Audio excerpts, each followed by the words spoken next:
Business will pop. Brothers, their flowers. Earn Your Leisure, Rashad and Troy, what they have ignited in our community for financial literacy is something that is needed and something that's God sent. And this right here is the Hustlers Super Bowl. And so let's just make some noise for these two brothers right here for teaching us and showing us the way. Earn Your Leisure. It's crazy, man. It's crazy. Super Bowl. I like it. I like that. Let's get into it, man. We got a lot to talk about, but let's start at the beginning. So, you know, I want to know, starting Bad Boy Records, right? To me, definitely top 2, top 3 labels ever when it comes to hip hop music, right? Inspired you to have that vision in the early 90s. It's trendy to have a record label now, but especially the way you did it as far as hiring the top producers, making sure you had the top in-house talent. You kind of navigated it very strategically. What was your thought process when you was 19 years old doing that? I would have to say, starting Bad Boy, I had to tap into the love, you know. I fell in love with hip hop the first day I heard like this battle mixtape of the Treacherous 3 versus the Funky 4+1. Y'all may not know about any of this. But it was like the upcoming rap groups that didn't have any other exposure until the Sugar Hill Gang came. And when the Sugar Hill Gang record dropped, and I heard it played on this station, WBLS, I knew that hip hop had arrived. And so I started looking at it as a possible career. But it really came to me when I was at the Fresh Fest in the late 80s, when I saw Run DMC in Madison Square Garden tell everybody to hold up their Adidas, and 30,000 people from the sound of this black man's voice held up some Adidas. And so I was like, this is about to become a billion-dollar, multi-billion-dollar industry, and I want in. And so with Bad Boy was, you know, the representation of how I saw music and saw music marketing and grooming artists. Coming up, having studied the greats like Berry Gordy, Russell Simmons, I was able to see the possibility. Andre Harrell, who gave me my chance, I was taught and I was mentored, I was able to see the possibilities. But with Bad Boy, I wanted to be disruptive. You know, my whole thing is disruption. You know, I'm trying to go shake up the system and make sure that we as artists and we as a people get treated equally. And so for me, with the record company, I had to look bigger than hip hop at the time, because they wasn't letting hip hop be global. If y'all see that Savage video of me, that's me finally getting an ad on MTV. You know, so that's how intense and rough it was for black artists. And you know, I was always fueled by that purpose. Number one was to make people dance and make people feel good through my music. And then number 2 was ownership. I wanted to make sure that I owned my own business. I wanted to own my own label, and I wanted to be independent. That was intricate about you was that not only did you produce the records, but you were able to identify, curate, nurture, and help flourish talent. Not the easiest thing to do, right? Talk about how that was encompassing part of your entrepreneurial journey, right? Because it was, it's cool to start a label. Oh yeah, we talk about the Bad Boy story, but that's not my whole story. I have to give y'all the whole story. So I thought I was gonna be a professional NFL football player. I didn't have no plan B, and then the last year of school, I broke my leg. And so my dream was deferred. I got very depressed. I did not know what I was going to do. I was lost. I started just going to the clubs to dance my pain away. And so through that process of just dancing in the club and using music to survive, I was able to get picked up and get seen and got an opportunity with my talent as like a background dancer. So they would see me dancing in the club and they were like, come on, you want to be in this video? So then I would go to the video shoot and I would see the executives and I would see how the artists treated the executives. And I was like, I don't know what he does, but I know I want to do that. And I was blessed with this talent to be able to hear hits, to be able to create imaging, marketing. I don't know where it came from. It's a God-given talent, but I knew what to put on Jodeci, what to put on Mary, and you know, it was something that was a blessing. It was something that was a talent to be able to do that. And so I started from the bottom. And so I was doing everything from the background dances to the styling, so by the time I got to Bad Boy to A&R, by the time I got to Bad Boy and got my chance, and I only got my chance through a negative situation. So anybody out there going through a negative situation, you have to know, stay steady in the storm. So, all right, so let's get into... I gotta say here, I got fired. I gotta tell you the whole Andre story. Harrell, Bad right? Boy. Andre Harrell fired me. And so that adversity kind of pushed me into my Bad Boy purpose. I was scared. I remember I was fired. I was outside of Andre's house, stalking him, crying, hoping that he would come and I could talk him into giving me my job back. But as Andre said, he didn't fire me to hurt me. He fired me to make me rich. And so he gave me my independence, and that's the Bad Boy story. So this lawsuit that you brought against them, right? People might not know, but I think Pharrell was the actual first one to sue Diageo, and it was for unfair treatment. So you had a historic relationship with them 15 years, going back to Ciroc, DeLeon. I never even heard of Ciroc until you started doing the commercials, blew it out the water, then you had DeLeon, and everything looked like it was on the up and up, owned by a black man and all that. So a lot of people was confused when the lawsuit came about.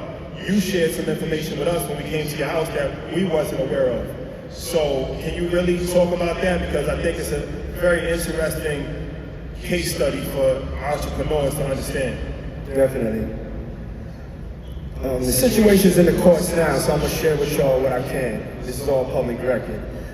But basically, I was called to have a meeting with Diageo, and they knew that I was kind of killing things in the culture, and they were trying to fix their diversity problem.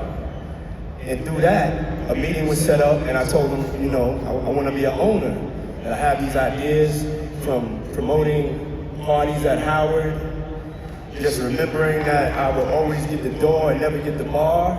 So I said I have aspirations to have black-owned brands owned by black people behind the bar and a part of your organization. They're the biggest distributor of spirits in the world, biggest maker of spirits in the world. So we did a test project.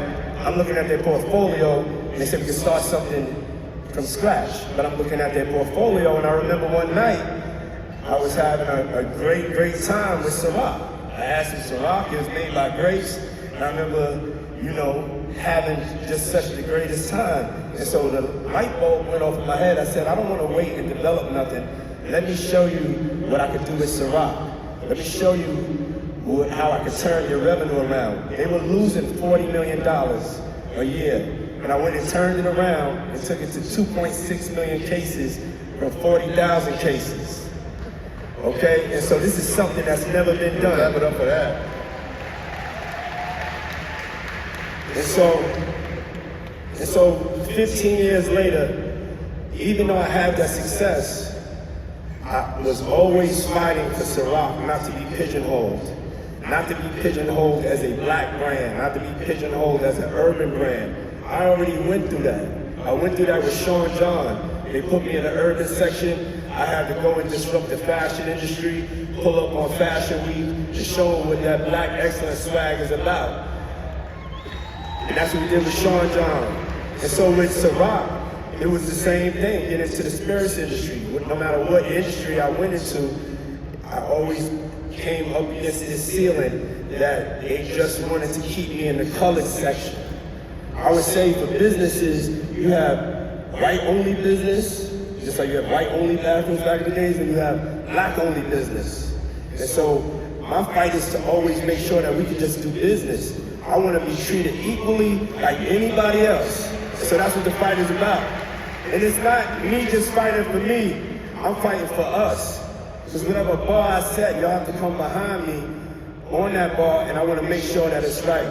So that's what the fight is about, simply put. And the last thing, to make it clear, was with DeLeon. I still own DeLeon, okay? So with DeLeon, I sent my people. Before you tell the story about that, just talk about the process of getting DeLeon, right? Because you proved yourself with Ciroc, and so now there's an opportunity to create something else. But a lot of America is made and built for white men. So when you're going into corporate America, usually your entryway is to help them with their diversity problem. But at the end of the day, you want to be able to open up doors. Sometimes you gotta take that opportunity and get in. And so that's what I did with Ciroc. But I told them I don't work for nobody. Everything in my portfolio I own. So you guys have to know my ultimate dream is a tequila. Since I was a kid, I remember drinking tequila or being afraid to drink tequila at first. So, not a kid, a teenager. Correction, please. I mean, I was over 21. Yeah. He was 21 at Howard, I remember. Yeah, but tequila used to have a worm in it. That's how dangerous they used to like market it. And I was like, I really love tequila. This was before the whole tequila craze. So it's like you make a deal. You make a deal like, I'm gonna advance this for you so that we can be good partners and you can give me what I want, which is my opportunity for me to own my brand and to be able to build generational wealth for my kids and my people. And I just need the same 24 hours as y'all giving everybody else in your portfolio. And I couldn't get that. I had to send my people down to Mexico, and this is just to tell you what the fight is about. They went down to Mexico, and when they got down there, they found out that there was 0 agave planted for DeLeon. So there was no plan for us to be successful. There was no equal treatment. The other brands, they had agave planted. They had no agave planted for me. Sometimes you have to go check even your partners to see what's really going on. And so when I saw that, I was like, nah, I'm gonna fight because it's bigger than me. It's about not just me, it's about we, it's about all of us. So I chose my purpose over profit. And that's the whole DeLeon situation. Yeah, you brought up distribution. And so no matter how I market a product, if they just keep me in black neighborhoods through the distribution, I can never grow. I can never be as great as I could be or as great as we could be. You know what I'm saying? I had to go from me to we. So when I started really looking at every decision I was making, I was like, that this is something that I have to change. I can't just come and get this check and not be changing the way the ecosystem is. So if you want to have a successful brand, you have to have, number one, you have to have the supply to meet the demand, and then you have to have the distribution. And so people control your supply, they control your distribution, they control your future. And so that's what I'm fighting for right now. So let's talk about Ciroc. Is that one of the biggest regrets that you made as far as not having equity in Ciroc? No, it's not a regret. Everybody has a journey, and that's just really how, you know, corporate America works. You gotta pay your dues to get in, and they make us prove ourselves over and over and over. And I don't have any regrets because the journey was the most important. And also, I'm not really letting Ciroc go, so, you know, I'm going through this, but it's part of the journey. So I had to go through this to be able to get to this point. Well, when you spoke to us, it was enlightening because even if you look at a lot of the billionaires in our culture, it's because of spirits. When you look at Jay, you look at yourself, a lot of people have made their money not so much on the music side, but on spirit side. When you look at somebody like George Clooney, who's one of the greatest actors of all time, he became a billionaire because of tequila on the low. Like, you know what I mean? So it's like, when you were saying how other brands were put in bars and put in restaurants and there was marketing dollars behind that, that's why you heard of these liquors that you never heard of before. They weren't putting your liquor in the same places, and they was actually just relying on your star power and not giving you the marketing dollar. It's kind of like fighting with your hands cuffed. So I think it's great to communicate that, because from the outside in, it could be looked at as like, that's just somebody's rich problem, like me saying, like, you know what I'm saying? But it's like you said, it's bigger than you, because it's like, all right, This is a problem that's faced across the board, where black companies get less funding, black companies get less promotion, less distribution. If you look at InvestFest, look how many people is here right now. There's no reason why we shouldn't have $10 million in corporate sponsorships, right? If we was a white entity and it was all white people, every single corporation in America would be sponsoring InvestFest, right? But these are the problems that are hard to communicate, because it's like most people, you're worried about, paycheck to paycheck, right? So you're not worrying about that, but it's like on a higher level, there's different levels of racism. This is the level of racism that you don't see. So it looks like, oh, we're millionaires and we get 15,000 people, but it's like somebody else can do a fraction of this and get way more money and be on CNBC and be on Bloomberg. But when we get on, it's for diversity or a black initiative or Black History Month. That's a systemic problem in this country that's hard to communicate because people don't fully understand it. And you told me, you was like, on your level, there's issues that's hard to communicate because we don't understand it because we're not at the billionaire level. So I think it's just important it's always, every level that you go to, there's different hurdles. Save us. No one is coming to save us. Out of all the business revenue in America, only 1% goes to black businesses. But then there's an accountability from us, because we have a $1.8 trillion buying power, and only 2% of that we circulate in our own communities. So we can't complain. We know what it is. It's time to change the tone. We have to unify our dollars, else nothing will change. We have to recognize the almighty black dollar to save us, because we can't have these festivals and conventions, but then we leave here and we don't understand the power of our $1.8 trillion spending power, that we only give 2% to ourselves.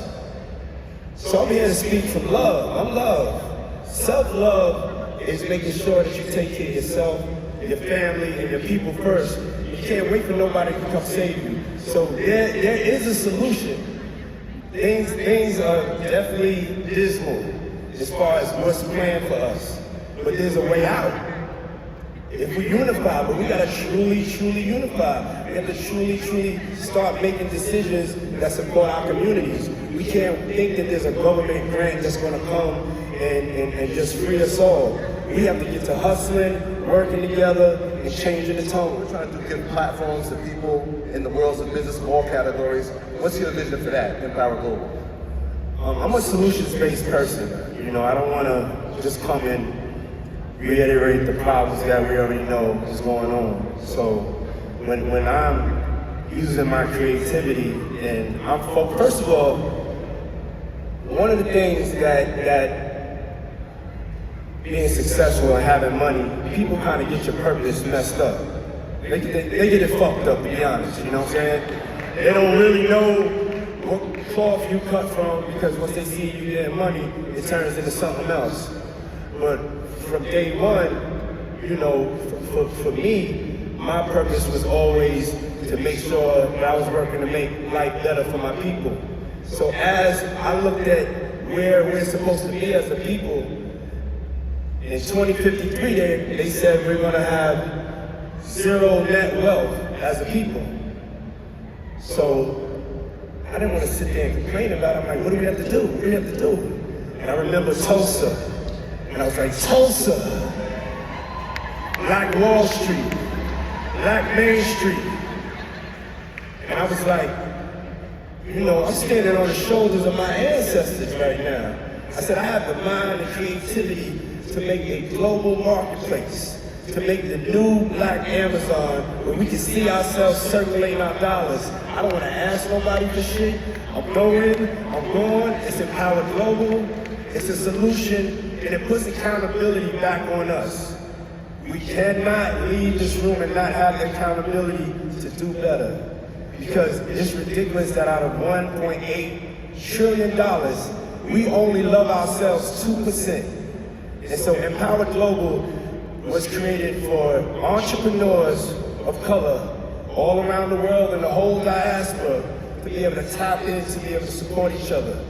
And so that right there is the mission. That's one of the parts of the solution. And I want everybody to go and visit Empower Global, but not just visit, shop there, and know the purpose and the cause is to provide a solution. If not, we're just gonna be talking about it.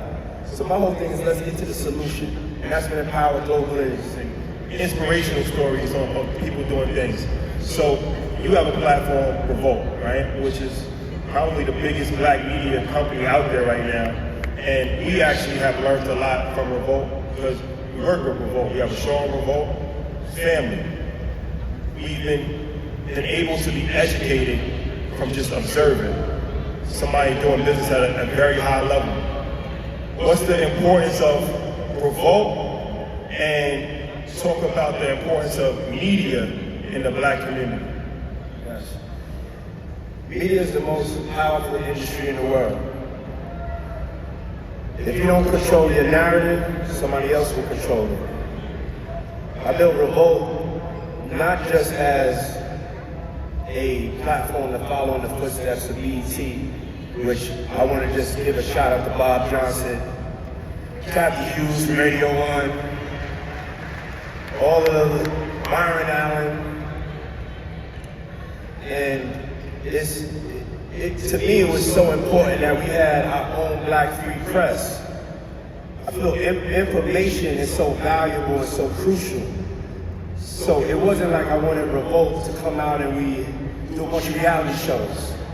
I wanted Revolt to be a base, a foundation of information that people of other colors have the luxury to have. When you watch CNN, they don't talk about us. They don't talk about our problems. We can't relate to that. Even MSNBC, they talk about a little bit more. Fox, we can't relate to it. So with Revolt, I had to look at the fact that we did not, as a people, have a free press. That means you have no voice. You can't say what you want to say. The cats on CNN, MSNBC, Fox, they can't say what they really want to say. At Revolt, you can say what you really want to say, and that's freedom. So that's why it was important for me to go and really, really invest in black media, to be a leader in black media, but still there lies the problem. Black media only gets 1% of advertising dollars. They feel like they negotiated with us and said, okay, we'll give you 2%. And so it's this constant struggle of whether it was, when I was doing Sean John or Revolt, as somebody having me, I'm knowing I'm getting into these situations and there are going to be these obstacles, but I want the smoke. John Lewis said, good trouble. Get into good trouble.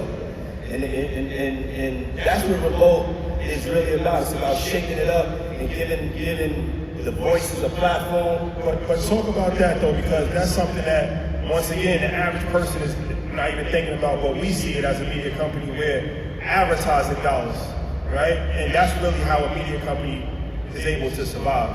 Yeah. So the challenges of having to, convince companies and getting less than you know that you should get, and different corporate initiatives, they say that they're going to give money and they don't give money. Like, these are things that's very critical because it's hard to survive as a media company for free, a free media company, if you're not getting revenue from ads. Yeah, without a doubt. First of all, they are buying black media to market to y'all, but they're not buying it from the actual black media platforms and companies. If we don't have the resources, then we don't have the ability to compete.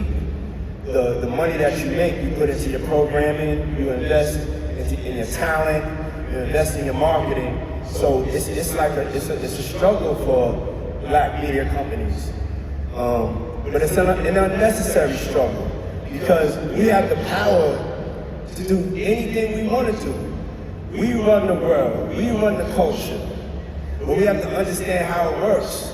If they're only giving us 1% and there's $100, what you gonna do with $1? And everybody else got $50, $40, and you only have $1. And so that's putting it in layman's terms. But it's such an importance to have black media, to have that representation. And so the fight continues. A lot of the stuff they said from George Floyd and trying to keep everything calm, they hadn't done those things. And so the beauty about it is that we're seeing what time it is. Today is the 60th anniversary of the March on Washington.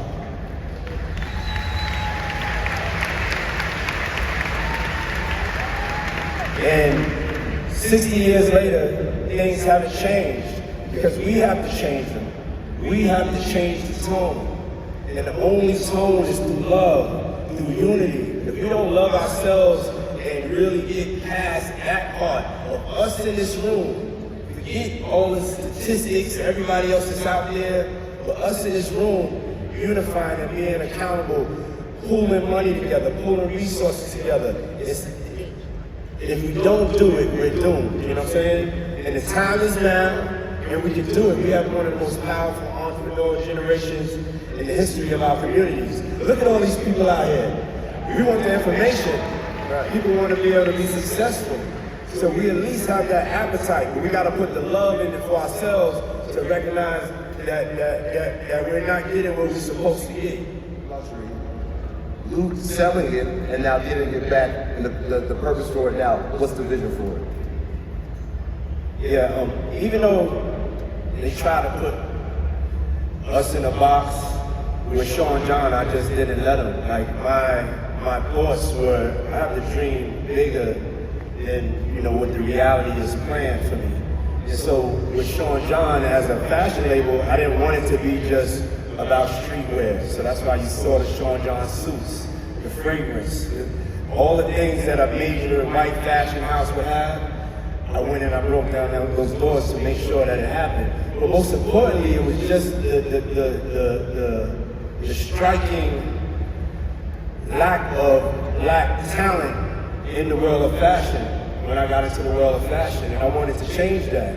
And so the only way I could do that is I had to think past being urban, past being streetwear, and I was able to go into so many different categories, from kids to luggage to fragrances, footwear, and so I sold the company, and it wasn't the same without me, and so I got an opportunity to get it back. So right now, we are in development for the return of Sean John.